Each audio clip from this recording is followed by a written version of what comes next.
இப்போ 7ஆம் இடம்னா களத்திரஸ்தானம்னு பேரு. ஆமா சார். பொதுவா இப்ப அதான் சொல்லிட்டு இருந்தேன் இன்ட்ரோடக்ஷன்ல, இந்த லைவ்ல. சரிங்க சார். அதாவது நிறைய பேர் என்கிட்ட ஜாதகம் பார்க்க வர்றவங்க அந்த ஆணை பெற்ற பெற்றோர்களோ அல்லது பெண்ணை பெற்ற பெற்றோர்களோ ரொம்ப திருமண தாமதம் ஆகுது அப்படின்னு சில பேர் கேட்டு வராங்க.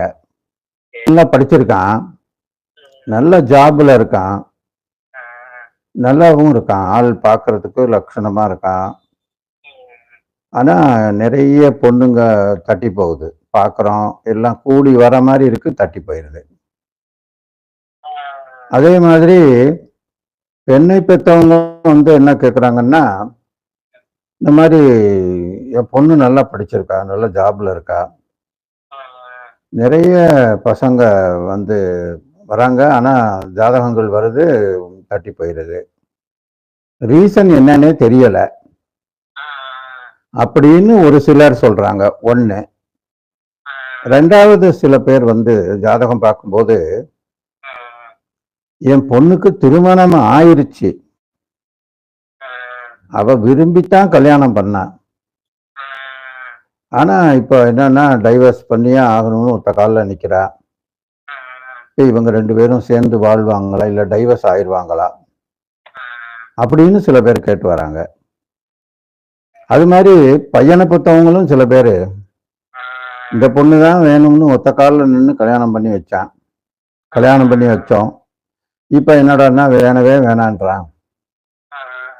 எதையோ காரணத்தை சொல்லிட்டு 2 பேரும் பிரியறதுக்கு தயாராயிட்டாங்க. இந்த மாதிரி சில கேஸ் வருது. சில பேர் என்ன வேண்டி வராங்கன்னா, 2 பேரும் நல்லா விரும்பி தான் திருமணம்லாம் பண்ணி வச்சோம், எல்லாம் சரிதாங்க, திருமணம் பண்ணி கிட்டத்தட்ட 5 வருஷம் ஆயிப்போச்சு, இன்னும் குழந்தை பாக்கியம் இல்லை, இது எதனாலன்னு தெரியல,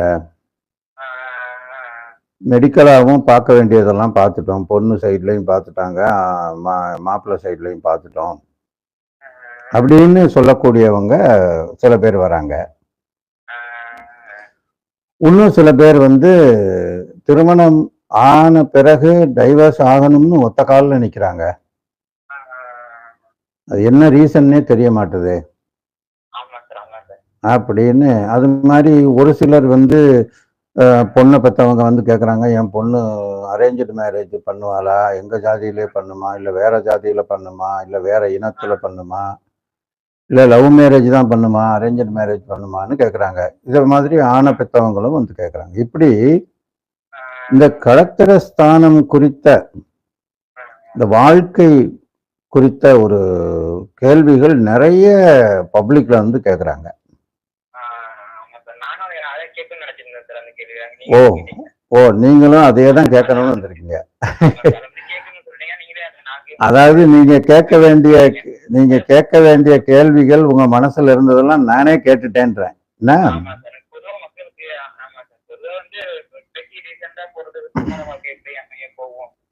சரி, இப்போ இதுக்கு வந்து இப்ப குறிப்பா நான் உங்ககிட்ட ஒரே ஒரு கேள்வி கேட்கிறேன். இப்ப உங்களுக்கு உங்க பேர் என்ன? சரிங்க, நீங்க எங்க இருக்கீங்க? சரிங்க, இப்ப நீங்க எங்க இருந்து கூப்பிடுறீங்க, நான் கால் பண்றது? ஓ, சென்னையில இருந்து ஒர்க் பண்றீங்க. அப்போ ஒரு ஜாப்ல இருக்கீங்க. நீங்க மேரீடா? ஓ அப்படியா, சரி. அப்ப உங்களுடைய கேள்வி என்ன?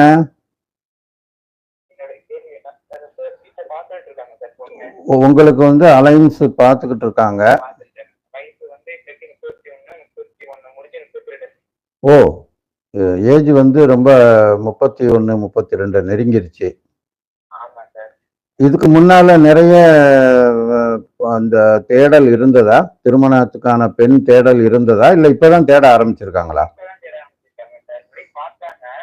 ஏன் இது ஏன் இந்த சரி, இது ஏன் கால தாமதத்துக்கு காரணம்? எதனால இப்படி லேட் பண்ணாங்க?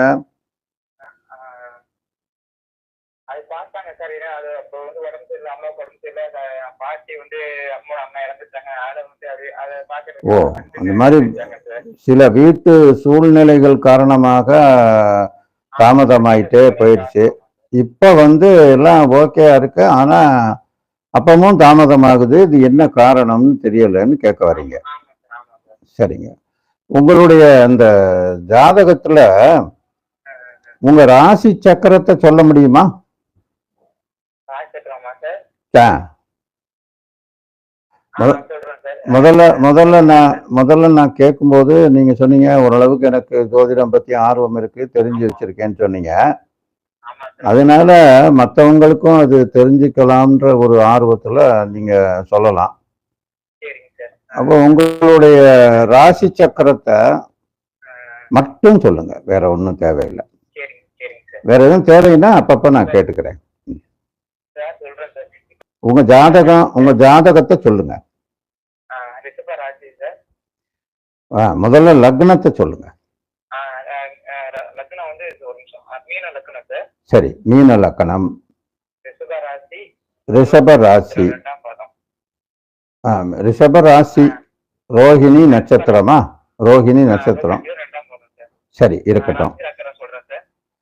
இருங்க. அதுக்கு அடுத்தது அந்த ராசியில வேற எதுவும் கிரகங்கள் இருக்கா? சொல்றேன் சார். ஆ, ரிஷப ராசியில வந்து சந்திரனும் கேதுவும் இருக்கு. ஆமா. எப்பவுமே சந்திரன் ஒரு கட்டத்துல இருந்தா அதை தான் ராசின்னு நம்ம சொல்லுவோம் சாஸ்திரத்துல. அப்படியே சார். சரிங்க சார். அதனால சந்திரனும் கேதுவும் சேர்ந்து இருக்குன்னா ராசியில கேது இருக்குன்னு அர்த்தம். அப்படி வச்சுக்கணும். ராசியில இருக்கு சார். ஆமா சார். அதனால அது சந்திரனும் கேதுவும் சேர்ந்து தான் இருக்கும். ஆமா சார். சரி, அடுத்தது 8ஆம் பாவத்துல சார். துலாத்துல. அதாவது லக்னத்துக்கு 8ஆம் இடத்துல துலா ராசியில குரு, சுக்கிரன், புதன். மீன லக்னத்துக்கு 8ஆம் இடம் துலாம் ராசியா தான் வரும். அந்த இடத்துல வந்து குரு, சுக்கிரன், புதன் 3 கிரகமும் சேர்ந்திருக்கு. ஆமா சார். அதாவது உங்களுடைய லக்னாதிபதி குரு, ஆமா சார். களத்திர காரகன் சுக்கிரன், களத்திர ஸ்தானாதிபதி புதன். இந்த 3 கிரகங்களும் உங்களுக்கு 8ஆம் இடத்துல போய் மறைஞ்சு நிக்குது. அடுத்தது 9ஆம் இடமா? சூரியன், செவ்வாய், ராகு சார். ஓ, ஆமா. ராசியில கேது இருந்ததுனால 9ஆம் இடத்துல ஆட்டோமேட்டிக்கா ராகு வந்துடும்.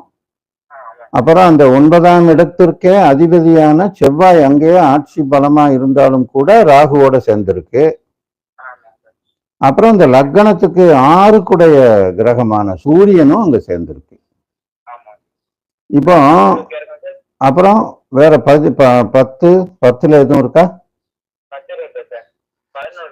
11ல என்ன கிரகம்? சனி இருக்கா? ஆட்சி பலமா இருக்கு. இப்போ ரைட். இப்போ நான் சொல்லிட்டே வரேன், கொஞ்சம் கவனிச்சுட்டே வாங்க. இப்போ உங்க ராசி சக்கரத்துல ஏன் நம்ம ராசி சக்கரத்தை மட்டும் எடுத்து பேசுறோம்னா, பொதுவா ஒரு மனிதனுடைய விதி முதல்ல அவன் பிறந்த உடனே குறிக்கப்படுறது வந்து ராசி சக்கரமா தான் குறிக்கப்படுது. அதாவது ஒரு குழந்தை பிறந்த உடனே இந்த வானமண்டலத்துல இந்தந்த கிரகங்கள் இந்த குழந்தை பிறந்த இந்த நேரத்தில் இந்தந்த இடங்களில் இருந்தன அப்படின்ற பதிவு தான் ராசி சக்கரம். அதுக்கப்புறம் தான் ஜோதிட சாஸ்திரத்துல அதை வச்சு நவாம்சம் போடுவாங்க. அதை வச்சு தான் தசாம்சம் வரைக்குமோ சஷ்டியம்சம் வரைக்குமோ என்னென்ன கணித முறைகள் இருக்கோ, அஷ்டவர்க்க பரலோ, எல்லாத்தையுமே இந்த ராசி சக்கரத்தினுடைய அடிப்படையில தான் அது ஃபாலோ ஆகும். அப்ப இந்த ராசி சக்கரம் தான் விதி, ஒரு மனிதனுடைய விதி, அதன்படிதான் நடக்கும். இதுல 40 வயது வரை அந்த மனிதனுடைய கோச்சார பலன்கள் பலமாக நடக்கும். 40லிருந்து 80 வயது வரை தசாபுக்தி பலன்கள் பலமாக நடக்கும். 80 வயதிற்கு மேல் ஜாதகமே வேலை செய்யாதுன்னு ஒரு கருத்து இருக்கு. அதாவது இப்போ உங்க ஜாதகத்துல ஆ, மீன லக்னத்திற்கு 8ஆம் இடம்ன்றது ஒரு துர்ஸ்தானம்னு சொல்லுவாங்க, மறைவு ஸ்தானம்னு சொல்லுவாங்க. அப்படியா சார்? ஆமா, அது வந்து ஒரு மறைவு ஸ்தானம் ஆமா சார். அல்லது 6, 8 ஆயுள் கேளுங்க, நான் சொல்றதை கவனிச்சுட்டே வாங்க. ஆயுள் ஸ்தானம், மறைவு ஸ்தானம், துர்ஸ்தானம் அப்படின்லாம் பல பேரால அழைப்பாங்க. அந்த இடத்துல போய் அந்த உங்களுடைய லக்னாதிபதி மறைஞ்சிருக்கு இல்லையா, ஆமா சார். அந்த லக்னாதிபதி 8ல போய் மறையக்கூடாது பொதுவா. Okay sir. அப்படி 8ஆம் இடத்துல மறைகிறதுனுடைய பலனாக இந்த உங்களுடைய இந்த திருமண தாமதத்திற்குமே அது ஒரு காரணமாயிருது. எப்படின்னு சொல்றேன் கேளுங்க. பொதுவாகவே இந்த ஜோதிட சாஸ்திரத்துல நிறைய ஜோதிடர்கள் பேசுவாங்க, உங்களுக்கு வியாழ நோக்கம் வந்துருச்சு, திருமணம் நடந்துரும், இல்ல இன்னும் மாலை நோக்கம் வரல அப்படின்லாம் ஒரு வார்த்தை சொல்லுவாங்க. அதுனா என்ன அர்த்தம்? குரு வந்து ராசியை பார்க்கறது ஒரு பலம், குரு பலம் வந்துருச்சுன்னு அர்த்தம். இப்ப நான் சொன்னேன், முதல்ல உங்ககிட்ட சொன்னேன், 40 வயதிற்குள் கோச்சார பலன் தான் பலமா வேலை செய்யும் சொன்னேன்ல. அப்ப குரு நோக்கம் மெயினா வரணும். இப்ப உங்களுக்கு கோச்சாரத்துல குரு இருக்கிற இடம் எது? உங்க ராசியிலே இருக்கு, ஜென்ம குருவாக இருக்கு. இப்ப போன வருஷம் 12ஆம் இடத்துல இருந்துச்சு, அதுக்கு முந்தின வருஷம் 11ஆம் இடத்துல இருந்தாலும் கூட இப்ப 3 வருஷத்துக்கு முன்னாடி உங்க வீட்டுல சூழ்நிலை, குடும்ப சூழ்நிலை காரணமாக சில காரியங்கள்னாலையும் தடைப்பட்டுச்சுன்னு சொன்னீங்க. அப்படியே உங்களுக்கு பின்னோம்போது வேலையினாலேயோ அல்லது குடும்ப சூழ்நிலையினாலேயோ தடங்கள் ஆனது ஒரு பக்கம், இந்த கோச்சார கிரக நிலை குரு பலம் இல்லாததுனாலையும். ஏன்னா உங்க ஜாதகத்துக்கு குரு பலம் அவசியமா தேவை. ஏன் அப்படின்னு இன்னொன்னு சொல்றேன். உங்களுக்கு குருவும் சந்திரனும் பிறவி ஜாதகத்திலேயே சஷ்டாஷ்டகமா இருக்கு. குரு சந்திரனை பார்க்காமலே இருக்கு, சந்திரன் குருவை பார்க்காமலே இருக்கு. இது தவிர உங்களுடைய உபஜயஸ்தானமான 3ஆம் இடத்திற்கும் வெற்றி, புகழ், குணம் அப்படின்னு சொல்லக்கூடிய அந்த 3ஆம் இடத்துக்கும், வீரியஸ்தானமான 3ஆம் இடத்திற்கும், பாக்யஸ்தானமான 9ஆம் இடத்துக்கும் நல்ல ஒரு சந்திரனைய ராகு கேதுக்கள் பீடிச்சிருக்கிற மாதிரி ஒரு கிரகணத்தை ஒட்டின காலத்துல நீங்க பிறந்திருக்கணும், அல்லது கிரகணத்தை அன்னைக்கு பிறந்திருக்கணும், ஏதோ ஒண்ணு இருந்திருக்கணும். அந்த டிகிரி சுத்தமா பார்க்கும்போது கிரகணத்தப்ப பிறந்தீங்களா, இல்ல கிரகணத்துக்கு 1 நாள் 2 நாள் முன்ன பின்ன அப்படி பிறந்திருக்கும். ராசியில அந்த ராகு கேதுக்கள் இருக்கிற அந்த ராசியில சந்திரனும் இருக்கு, சூரியனும் இருக்கு. அதாவது ராகு கேதுக்களோட, ராகுவோட சூரியனும் கேது சந்திரனோடையும் சேர்ந்திருக்கு. இது ஒரு பாக்யஸ்தானத்திற்கான பீடை. இந்த பாக்யாதிபதி செவ்வாயே உங்களுக்கு குடும்ப ஸ்தானாதிபதியாகவும் ஆகிறார், 2 குடையவனாவும் ஆகிறாரு. அவரும் போய் கிரகண பீடையில மாட்டிக்கிட்டாரு. உங்களுக்கு பூர்வ புண்ணிய ஸ்தானாதிபதி சந்திரன், அவரும் கிரகண பீடையில மாட்டிக்கிட்டாரு. அவர் உச்சமானாலும் மாட்டிக்கிட்டாரு, இந்த செவ்வாய் ஆட்சியானாலும் மாட்டிக்கிட்டாரு, ராகுவோட பாவ கிரகமான சூரியனோடையும் சேர்ந்துட்டாரு. இது தவிர 7ஆம் இடத்துக்கு உண்டான கிரகமான புதனும் 8ல போய் மறைஞ்சிருச்சு. 8ஆம் இடத்துக்கு உண்டான கிரகமும் 8லயே ஆட்சி பலமாயிருக்கு.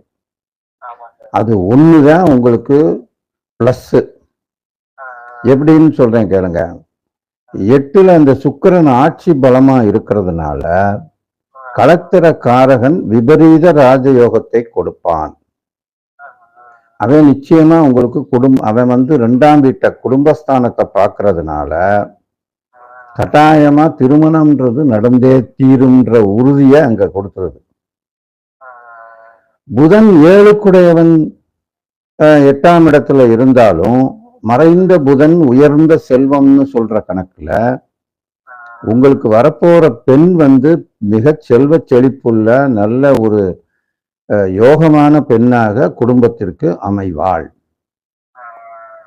உங்களுக்கான ஒரு ஜீவாதாரத்தை நல்லா வளர்ச்சி பண்றதுக்கும் உங்களுடைய ஜீவாதாரம் உயர்வதற்கும் காரணமாக குரு, உங்க லக்னாதிபதியும் 10க்குடையவனுமான குருவே உங்களுக்கு அந்த 8ல இருந்து 2ஆம் வீட்டை பார்க்கறதுனால இந்த நைசார்கீக சுபர்கள்னு சொல்லக்கூடிய புதன் சுக்கிரன் குரு 3மே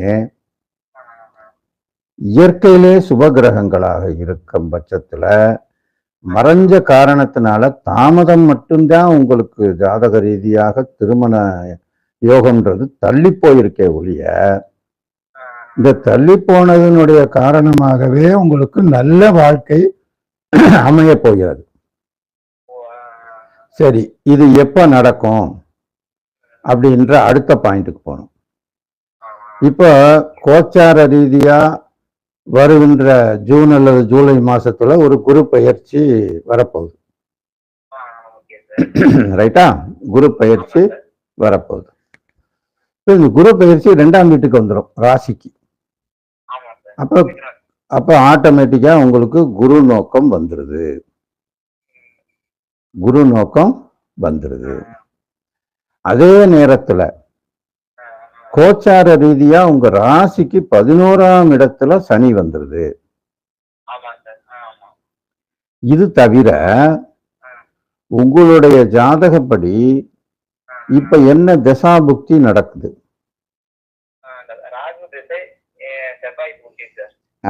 ராகு திசையில செவ்வாய் புக்தியில நீங்க எப்படி பார்த்தாலும் திருமணம் உங்களுக்கு ஏற்பாடு ஆகாது.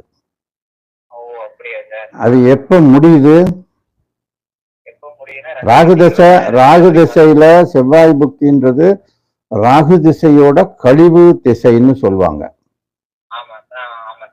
அதனால இதுல வந்து ஏதாவது ஒரு பாக்கியங்கள் நிறைவேறுமானால் அந்த பாக்கியங்கள் நிலை பெறாதுன்னு எடுத்துக்கணும். எனவே இந்த பீரியட்ல, அதாவது ராகு திசையில செவ்வாய் புக்தி எப்ப முடியுது?